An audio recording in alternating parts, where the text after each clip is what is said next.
এটা একটা চন্দ্রমল্লিকার ভ্যারাইটি। তো দেখতে খুব সুন্দর। এই ফুলটা পুরোপুরি ফোটে না, বাট এরকম পাপড়িগুলো এগুলো দেখুন, অসাধারণ কালার। আর ক্যামেরা ধরা পড়ছে কি জানি না, বাট খালি চোখে পুরো হলুদ ভেতরটা আর বাইরেটা সাদা সাদা, দেখতে অসাধারণ লাগছে।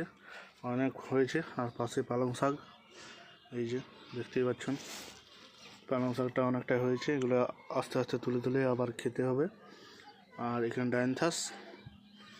তো মেন হচ্ছে এটার যে কাটিং করে আমি রাখবো পরের বছরের জন্য। সত্যি অসাধারণ একটা ভ্যারাইটি। এবং পরের বছর পুরো একদম এই যে ফলের ট্রেটা আছে, এই ফলের ট্রেটাতে পুরো একদম পুরোটাতেই এটা করব। আর এই যে নতুন নতুন আরও এগুলো শেকড় থেকে আবার বেরিয়ে যাচ্ছে মাটির তল থেকে। তো আশা করি পরের বছর কাটিং করে লাগাবার দরকার নেই, এটাতেই হবে প্রচুর। তো দেখা যাক কতদূর কী হয়। তো এই ছিল ভিডিও। যদি ভিডিও ভালো লাগে লাইক করবেন, কমেন্ট করবেন। দেখাচ্ছি পরের ভিডিওতে। ভালো থাকবেন।